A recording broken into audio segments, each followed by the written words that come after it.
Good evening, ladies and gentlemen, boys and girls. We're open for business here. The Big 12 is open for business. It is the world's best Big 12 podcast. Thank you for tuning in this evening, and thank you for bearing with me. Not able to do a show yesterday, but I am here tonight, and I'm here to address the latest allegations against the Big 12. National media just can't help itself. Look, we do need to have a conversation about the likelihood that the Big 12 gets a second team into the playoff. That's not looking good. But part of the reason that's not looking good is because what these damn AP voters are doing. But that is not the only culprit today. One of the old friends of fans of this podcast, an old character from our intense conference realignment days, is back and taking shots at the Big 12. So going to discuss that. Also, Brett Yormark has a new plan to make the Big 12 millions of dollars at a time when every single dollar matters. And adding millions of dollars to the conference is of the utmost importance. He's got a plan. I just don't think a lot of you are going to like it. So we need to have a nice little fireside chat about that, because I do feel like I need to remind you guys of something as far as that is concerned. Plus, BYU has the Big 12's best stadium. I'm going to give you my full report on LaVell Edwards and what it was like in Provo for BYU Utah. But you don't have to just take my word for it, folks. You can also take the word of a bunch of people in the national media, but specifically The Athletic. A new list came out, and I am not the only one saying it now. It is further confirmation that you need to get out to LaVell Edwards to see a game. So if your team is playing there, make sure you take the opportunity to go to Provo and check it out. All right, so that's the lineup tonight. That's what I got for you. Let's go ahead and get to it, my friends. Please do like the video as you file in. Fill up the chat room, comment in there, but if you want to make sure your question or comment makes it on the show, you can do so by clicking the $ below the chat box to submit a super chat, and I appreciate everybody who does that. You can also contribute on Venmo at John-Kurtz-4, and if you leave me a question or comment there, I will kick off the next show with it, so you can continue to be a part of things, even if you are not here watching live. So lots of ways to stay in touch with the show, and make sure that you subscribe to the Open for Business Big 12 newsletter, which is coming at you tomorrow morning. I've got one scheduled to hit your inbox bright and early tomorrow morning. You can subscribe and join 5,400 plus other Big 12 fans who do by going to ofbnews.com. That's ofbnews.com, or you can click the link in the description of this video. Both ways to get subscribed to the Open for Business Big 12 newsletter. It is totally free, and it comes to your inbox multiple times per week, so I appreciate everybody who does that. Okay, let's get rolling. Ron, the hat is right here. Just not going to wear it all the time. I don't really feel like I'm a hat guy. Look at this hair, I mean, why would you wear a hat when you've got this hair? But I did, if you missed the video from Tuesday, recreate the Rob Lowe meme, his NFL hat with that Big 12 hat. So it's still here. It's still here, ladies and gentlemen. Okay. Let's dive on in.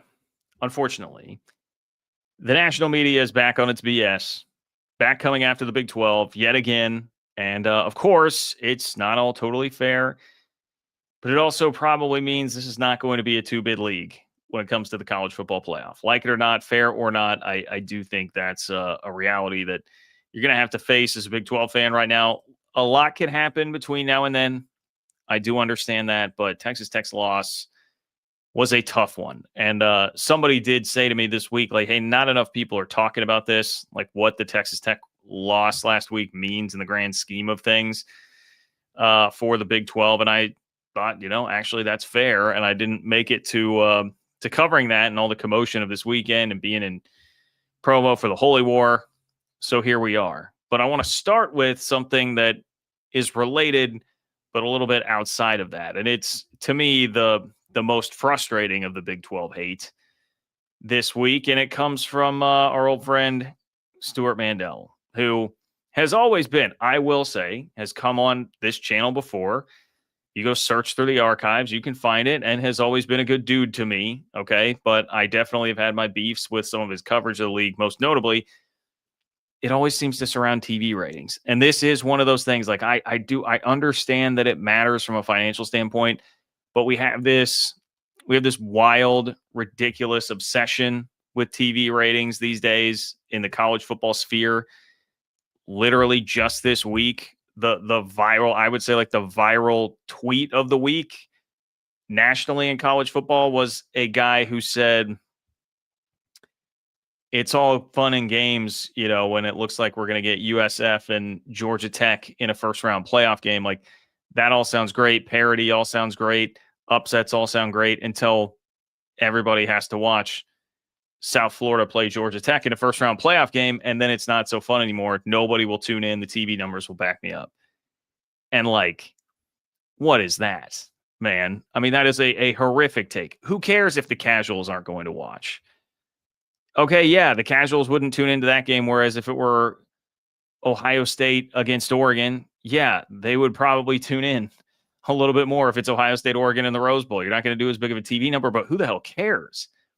If you profess to love college football, you should love that matchup. And everybody just seems to have this obsession these days with like TV numbers and what we're going to get. And, Stuart Mandel's, I think the thing that was most damning about him to me throughout everything that happened post 2021 was the story that he initially ran about the projected TV numbers for the Hateful Eight before the Big 12 had even added the 4 schools, BYU and the 3 AAC schools. And it was like, oh, this TV deal would project to be worth like $8 million per team, right? I mean, it was just it was a crazy low number. And it seemed very, just like wildly unfair the way it was framed and characterized. And then the Big 12, of course, regrouped and grabbed 4 teams, eventually grabbed 4 more and got the TV deal ahead of the Pac-12 that was $30 million per team, not $8 million per team. I mean, just way different than what was projected there.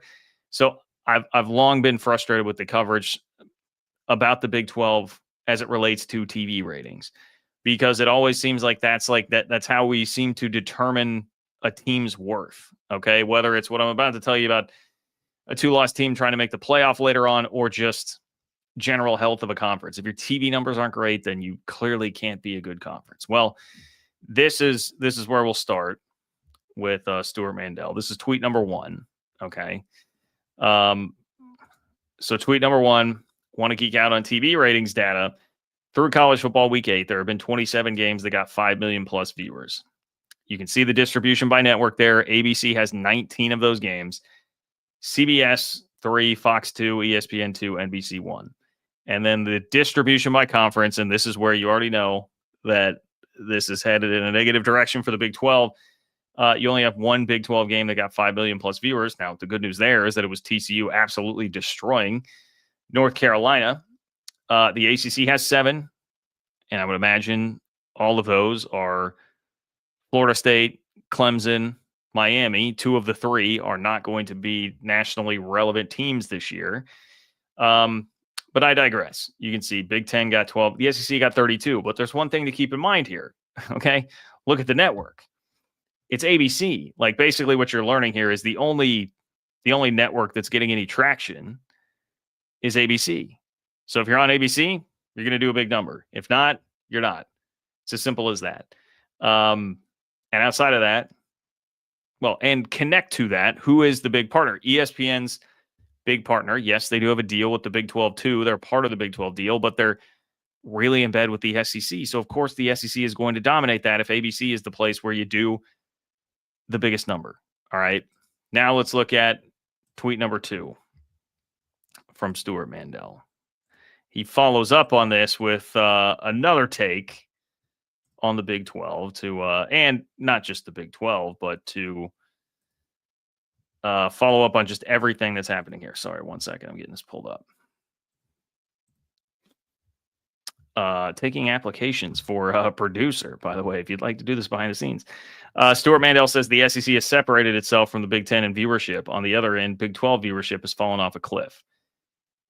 The highest Big 12 v Big 12 game so far was ISU K-State in week 0, 4.5 million. That ranks 33rd. Only one other, Texas Tech Utah, is in the top 40. So, I mean, you can see Texas Tech Utah, how that was billed as kind of like the Big 12 game of the year. It makes sense that would be the highest rated one, along with Iowa State, K-State when it's week 0 and everybody is gearing up for football and wanted to see that. And look, you can see BYU Johnny's retort there, which I do really enjoy. If If the SEC is getting the best slots being put in ABC on primetime, like, of course, those numbers are going to be higher. And Mandel's response, like, so you're saying BYU Utah on ABC primetime would suddenly go from 2 million to 8 million? No, I don't think anyone's saying it would go from 2 million to 8 million. It's not going to do a Georgia Bama number, but it might do 6 million. I mean, that's going to improve it a lot. That is certainly going to make a monster difference. So to pretend that the system's not in some ways a little bit rigged here, if you're just purely talking about what the TV data is going to show, I think is very silly and foolish and unfair. Like, yeah, of course, that makes a pretty big difference, man. It does. The Big 12's numbers would be grossly inflated, and the SEC, if they didn't have the prime slots and they had different slots, a la the Big Ten and everybody else, like, you could very easily see those numbers tweaked. Okay. So I do think there is a flaw in the way that Stuart Mandel is attacking this, but also you know what? I'm going to get to what I see right here. Where did it go? Rainbow Trout. Great name, by the way. Who cares if our champion wins playoff games? They must respect us. I mean, who cares about TV ratings? A trout, a fish can figure this out. Stuart Mandel, a fish, a rainbow trout has this figured out a little bit better. Who cares about the TV ratings here? Like, we're in the middle of the season. You know, I mean, it's one thing if you want to have these conversations in the offseason, I suppose. It's week 9. It's October 23rd. Nobody can ever just enjoy the games. You know, it's always we got to attack conferences for TV numbers and make big declarative statements about where these leagues are and be dunking on other leagues. Like, we're in a bad place. It's kind of just a reflection of society right now, but it's really frustrating to me that we're still sitting around here doing this. Like, come on, man. And it's just very emblematic of what the Big 12 has to constantly fight against. You know, I mean, this is nothing new. We all understand that. But thank you, Rainbow Trout. I loved catching rainbow trout in Colorado, Idaho Springs, Colorado, as a child when I went there every summer for our family vacation. So I can appreciate a good rainbow trout. Anyway, now, as far as the playoff goes, on this note, okay, keep that in mind. You see how everybody is treating the Big 12 when it comes to TV ratings. And I just said the most viral tweet of the week was about, oh, well, if South Florida and Georgia Tech were to play in a playoff game, you could easily replace, if South Florida and Texas Tech were to play in a playoff game, no one's going to want to watch it. Like, that's the general attitude from folks. You can imagine that nobody is really wanting to see a second Big 12 team in the college football playoff. And unfortunately, I think the masses may get their wish on that based on the way things are setting up right now. And I did not talk enough about that earlier this week. First of all, I would love to watch South Florida and Georgia Tech. I would love to watch South Florida and Texas Tech. Whatever that matchup is going to be, Alex Golesh is a great story. What he is doing at USF. This is where I need my guy Justin. I think he changed his name, but formerly Justin. Everybody knows him if you've been around here for a while. Need him to defend his boys there against that ridiculous tweet from earlier this week. But look, Texas Tech being unbeaten, that was definitely the best opportunity that the Big 12 had for an at-large bid. What we're talking about here is an at-large bid. And this week even, this was some of the talk from Big 12 folks I was talking to at Media Days in Kansas City. They were hyper aware of David Pollack, I believe it was, who threw out a playoff projection that didn't even include a Big 12 team. Like, I guess we're heading into that part of the season now. It happened some last year where there was a brief moment in time where it was, not only is Boise ahead of the Big 12 conference champion, which they did wind up in front of Arizona State, but we're also going to start saying, hey, there might be Army or Tulane that could also finish in front of the Big 12, which would leave the Big 12 completely out of the playoff. Apparently we are, it's like a you are here map at the mall. You are here at this point in the season where people are going to start to say, hey, there may be another conference champion. There may be 4 conference champions. Or wait, what would that be? 5? The Big 12 might get left out by not being one of the highest ranked conference champions, which, like, come on, man. That elicits such a heavy eye roll from me. But Texas Tech losing is part of what brings people there, because they're like, well, Texas Tech was the team that was supposed to be a juggernaut and go undefeated. And objectively for the Big 12, it would have been better had Texas Tech continued to win games. No doubt about that.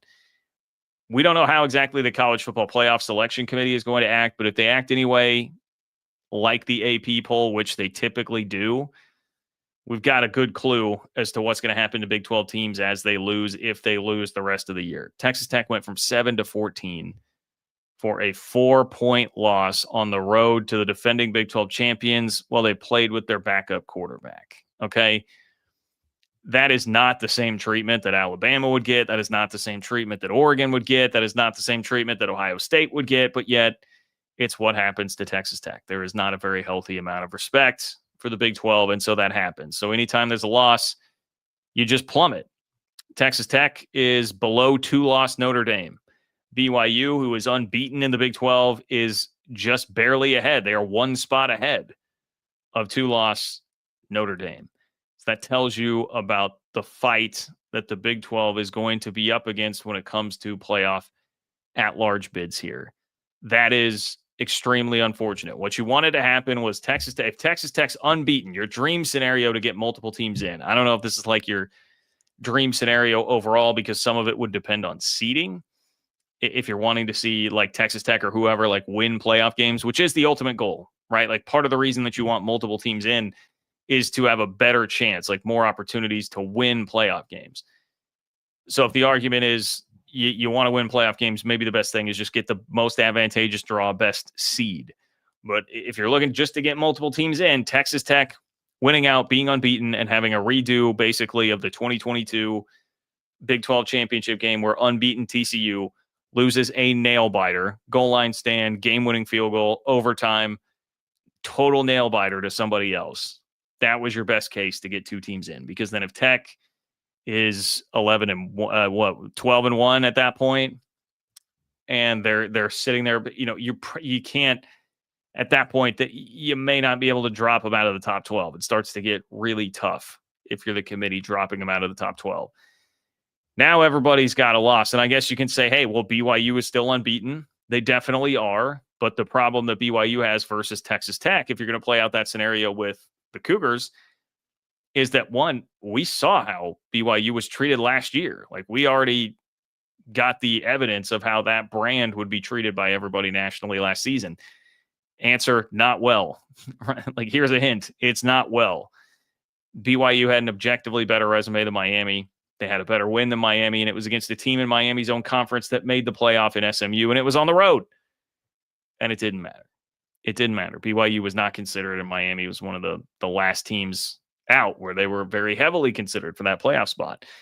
So I just, considering not very optimistic. Again, BYU's unbeaten. Notre Dame has 2 losses. BYU's 1 spot ahead of them in the poll right now. So I don't think you're going to get much love, much preferential treatment there. Even if, BYU goes through unbeaten here, which would require beating Texas Tech and Iowa State and TCU. What's the other one left? Is Houston. I mean, it's a tough schedule that BYU has the rest of the way.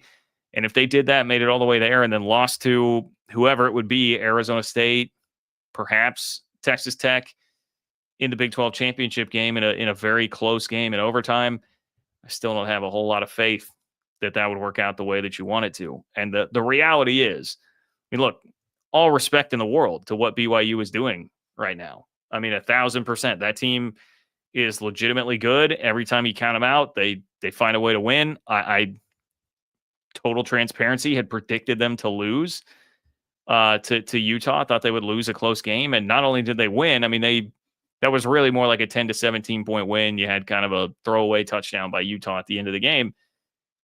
They won emphatically, but I don't expect them to get through that schedule unscathed. That does feel too difficult for me. I would imagine that there's a loss or two. Maybe it winds up in a similar spot to what it was last season for that team. BYU has talked all week this week about, hey, we can't let the Utah game turn into back-to-back losses, which it did last year. We can't like bask in this so much that we lose back-to-back games.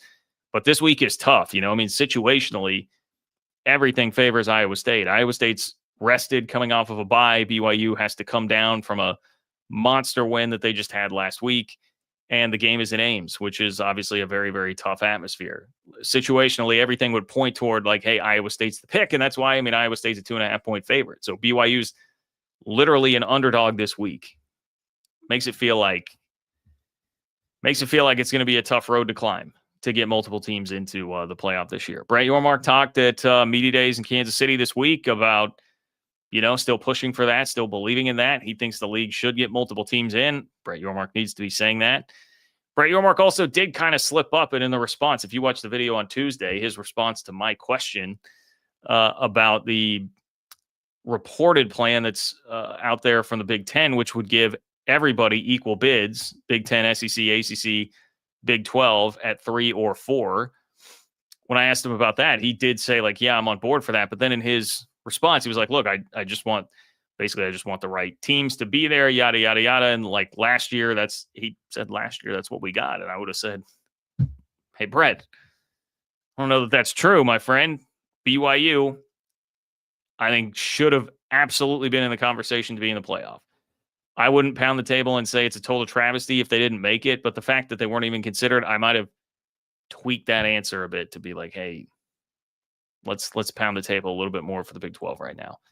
Anyway, we'll see if Yormark has any tricks up his sleeve, if the Big 12 has any marketing tricks up its sleeve, messaging tricks up its sleeve to try and make an impact.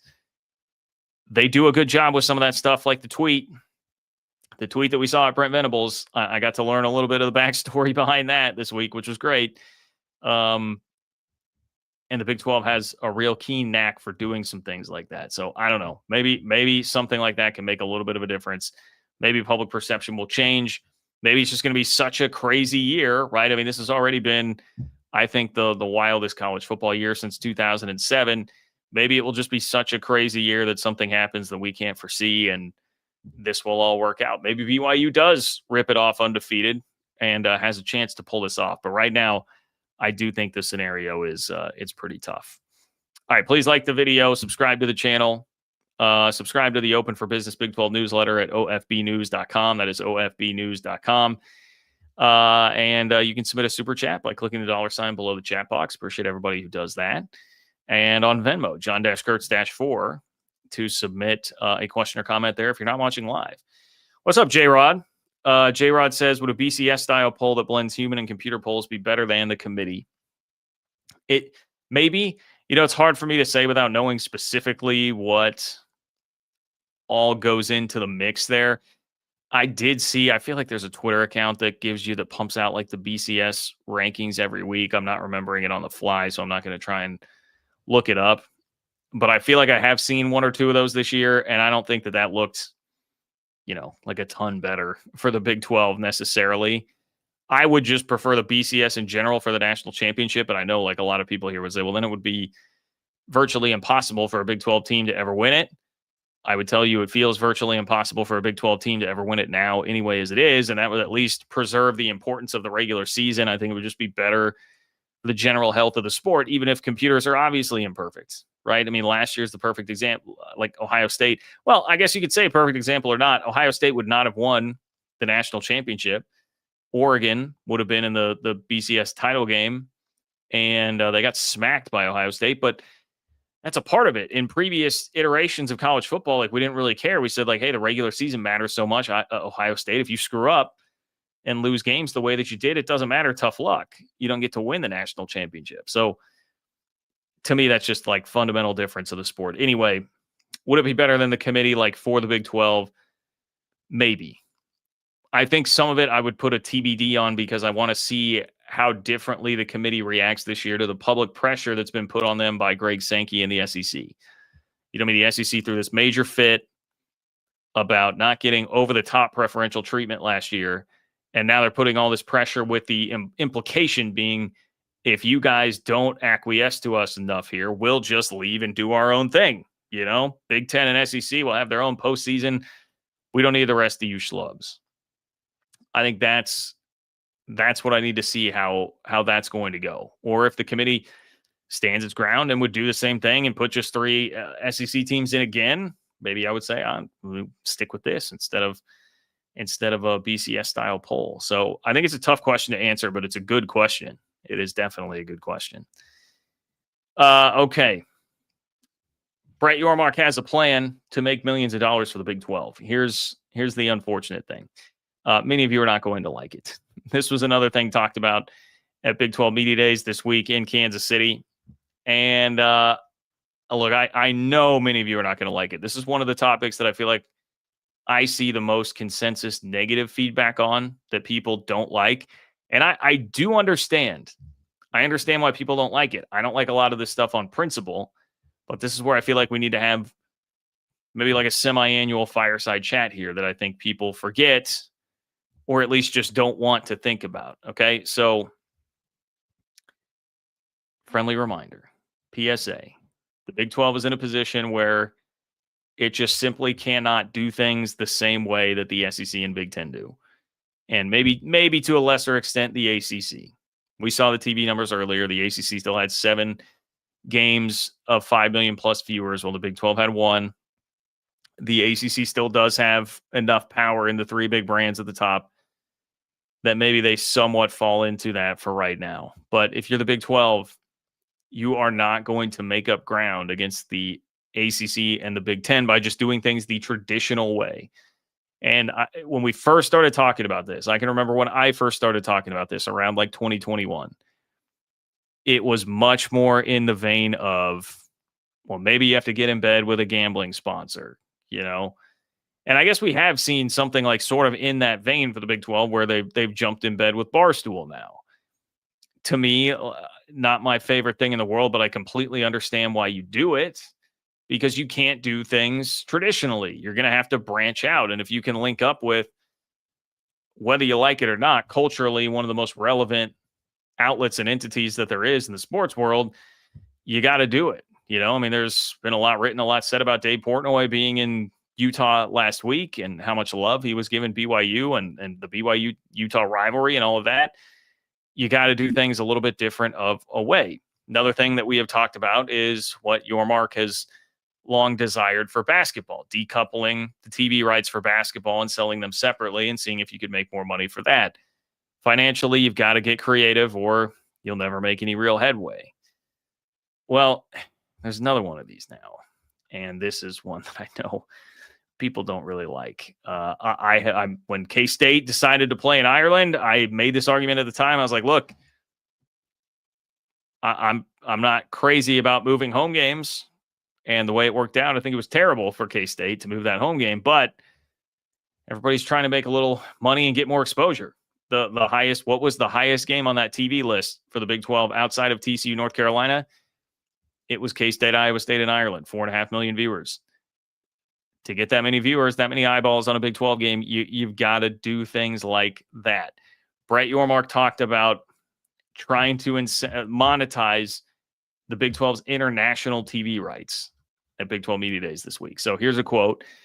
How do you become more globally relevant? In fact, our content right now is being distributed in Europe through DAZN, which is a streaming platform in Europe. So many of our football games this year have been aired across the pond and in other markets across the world, and we'll see that more and more now. But I think we can win globally. I'm convinced of it, and we'll be thoughtful and strategic about it. He also said, when you think about enrollment and student athlete recruitment in general, long term, I want to monetize our international TV rights. It's something currently we give away, and as we become more globally relevant over the next 6 years before we go back into the marketplace, that's a goal of mine. I know nobody, like, you guys hate hearing that. I know when a lot of people hear that, they're like, man, this is just out of touch, big picture CEO guy. That is not like college sports, college football. What are we doing here? And guys, I don't like moving college games across the pond or wherever internationally.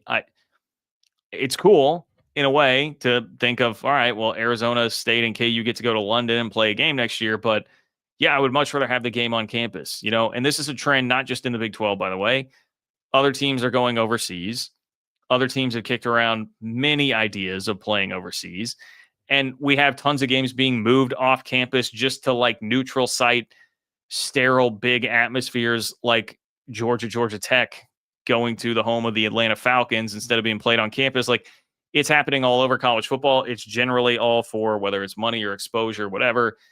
It's all to try and make more money. That's what everybody is doing these days.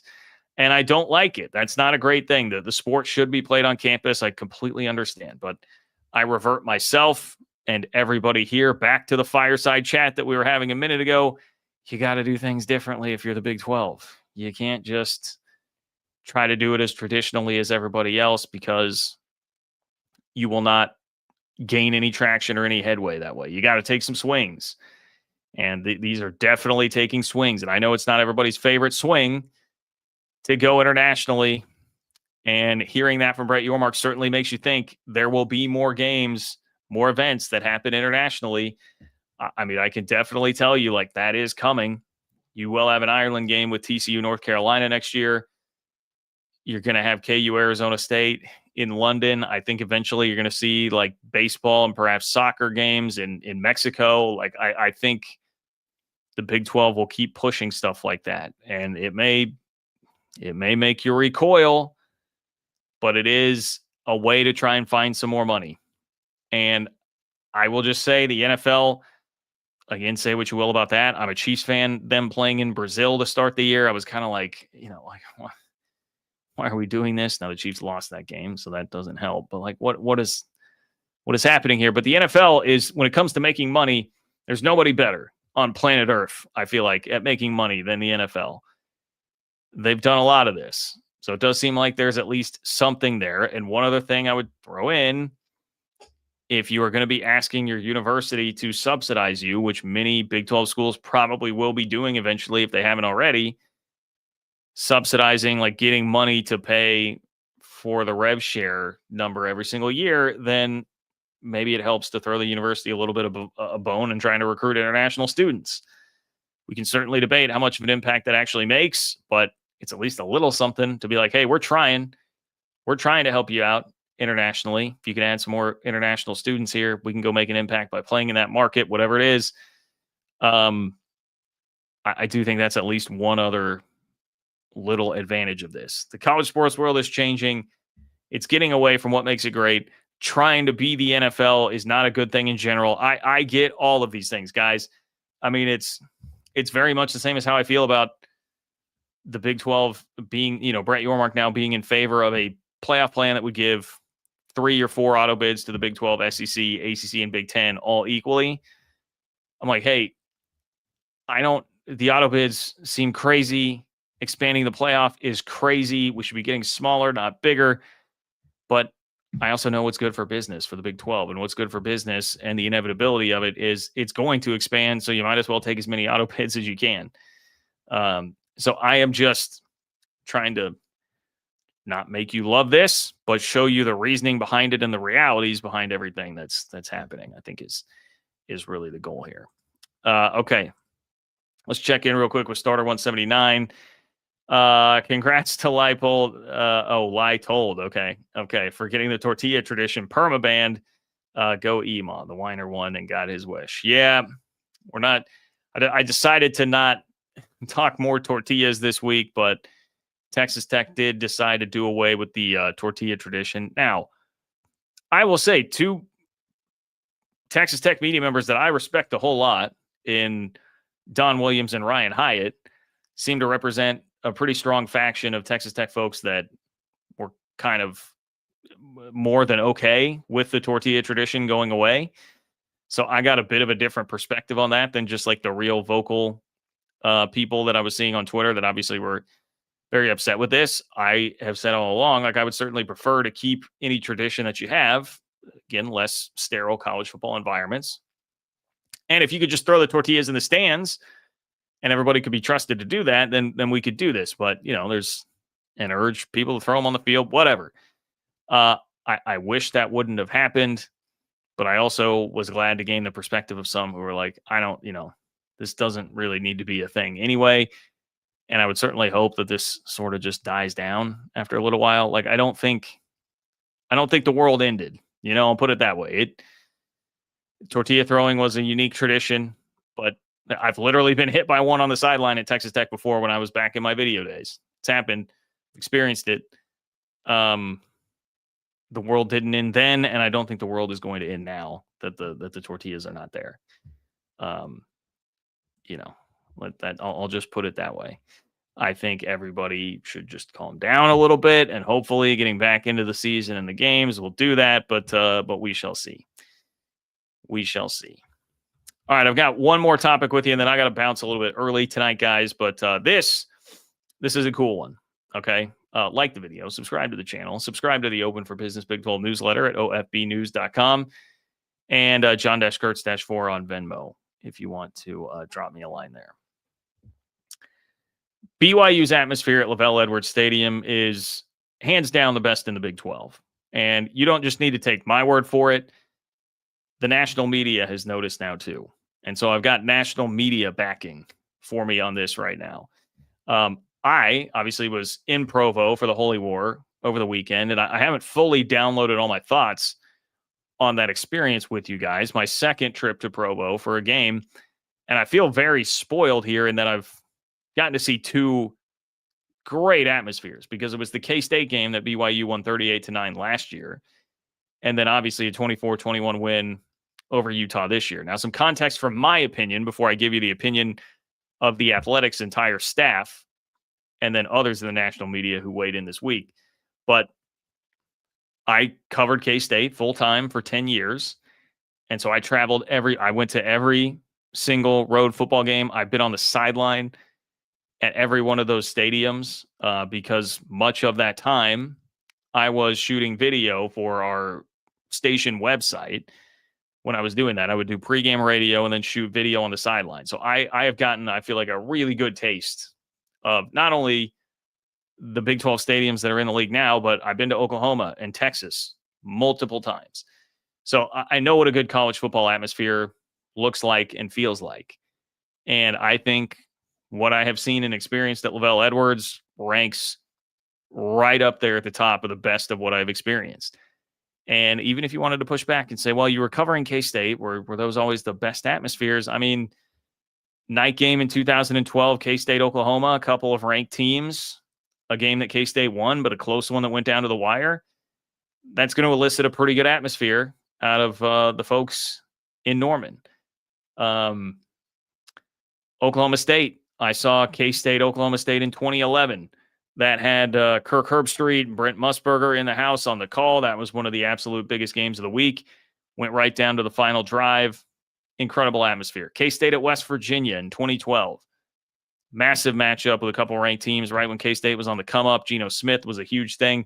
Now that wound up not being a close game, but it was an elite atmosphere until it got out of hand. Like, I have seen some great college football atmospheres. I put what I've experienced in Provo the last 2 years up with any of them. And the interesting observation I have was that the Utah game, actually, it felt like it was on a similar plane to what I got with the K-State game, meaning just that I feel like the atmosphere there has to be very consistent. I know Utah is going to be generally a little extra charged from just K-State rolling in there, even though K-State was a good team and that was a game that BYU fans were hungry to win. But I thought both atmospheres were pretty close to equal, and both had this moment, like the moments that I will remember from each of those games. I would even, it's crazy. The Bear Bachmeier touchdown run was awesome. Like, epic play, legendary play. That'll be on the Jumbotron forever at LaVell Edwards. And the crowd pop there was awesome, especially because you got like this escalating crowd noise where it's like, man, the crowd gets fired up at first when he kind of covers the initial 5 yards or so. Then it looks like, okay, he's got the first down, elevates even more. And then when he gets pushed into the end zone, like, you get full peak crescendo.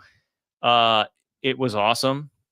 But I feel like you got that times 5 with the Parker Kingston punt return touchdown against K-State. And that was where, like, I literally felt like the stadium was shaking when I experienced that. And I wasn't even in the press box at that point. I was out, like, in the stands, which was probably for the better as far as experiencing it goes. So incredible stuff from the atmosphere. And what makes this so good, the obvious, huge moments. The team has been good, but the scenery with the mountains in the backdrop. I mean, I'm a sucker for it in general, but anybody, it's when you sit there and you look at it across the way, especially like the Utah game was started when it was light enough you could still see the mountains, and then like it gets dark and you blend into the night game. It just perfect.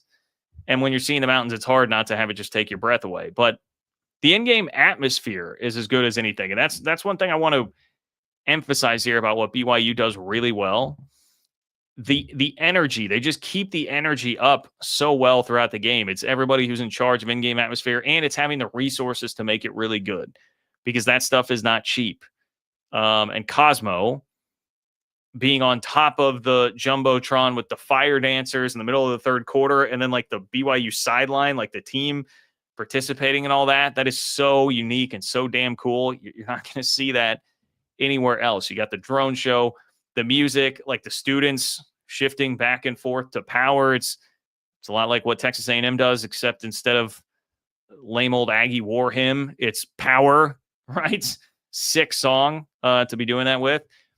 It's just a lot about the in-game atmosphere where you feel like the energy never dips. And that's something I would say, like, if you're a BYU fan, do not take that for granted, because that is not the case everywhere else. It is not the case everywhere else that the energy stays up like that, man. It's an awesome atmosphere. So now, of course, there's my opinion. What about the national folks? Look, RG3, who did the game, he was tweeting about how breathtaking the backdrop was. Dave Portnoy had all sorts of good things to say about it. There were other Barstool personalities I saw loving up the atmosphere that seemed like genuinely surprised by how great it was during the game. But The Athletic doubled down on all this. So The Athletic did like a poll of its staff to rank stadiums, the top 25 in college football, and BYU was the highest in the Big 12. They check in at number 17 nationally, and it was the number one stadium in the Big 12. It was ahead of Jordan-Hare at Auburn, right? One of the SEC's best atmospheres. It was ahead of the LA Coliseum. It was ahead of Doak Campbell at Florida State. It was ahead of Lane Stadium, Virginia Tech, Inner Sandman, all that stuff that you hear about. BYU ranked higher than that. And here is what The Athletic said about it. Quote, one of college football's most scenic stadiums can thank its position at the foot of the Wasatch Mountain Range and its prime view of the 11,000-footer. On a clear winter night, the sunset reflects rosy, warm light on the snow caps and across the 62,000 seats, the Big 12's biggest by capacity. Combine that with wholesome tailgates and fans cheering the Cougars on while eating 15-inch maple donut bars, and you've got a truly one-of-a-kind experience. So that's what The Athletic says about the atmosphere at LaVell Edwards and Provo. If you are curious, the other two Big 12 atmospheres that made it, Utah, which totally makes sense, right? Rice Eccles, all the success that they've had. You're getting mountains there as well. But the other one was Colorado. And I'm like, look, Colorado is scenic. Don't get me wrong. It's also, it's a little bit old. And to me, that feels a little hyper. Like the Dion era, the atmosphere I know has been a lot better.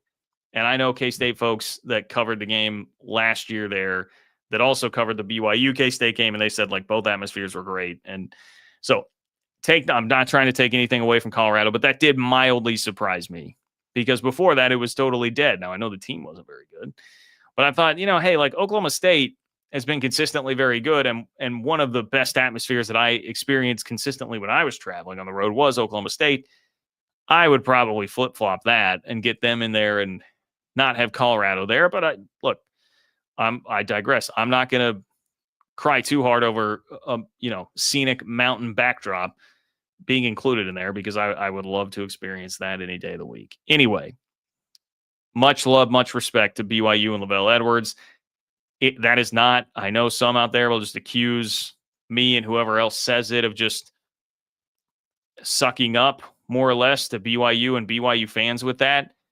I'm telling you, man, that is legitimate. It is a legitimately great atmosphere. You should go experience it. If your team is playing there, you should 100% find a way to go do it and take it in for yourself. And then if you disagree, that's what, if you're going to comment that this is just sucking up, this is biased, whatever you want to say, go there yourself, experience it yourself, and then come back to the comments. Okay. So I don't want to see the comments if you haven't actually been there yourself.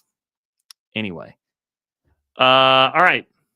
I think that's going to wrap it up for me tonight. I got to hop off a little bit early. Thank you all for bearing with me this week. I hope you enjoy the weekend of college football. I'll definitely be back and try and do at least one instant update and or live stream on Saturday reacting to the games. And then, of course, we'll talk on Sunday.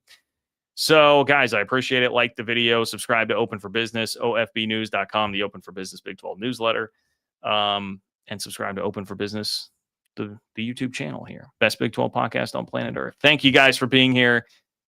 I appreciate you so much. Take care, and I will talk to you soon.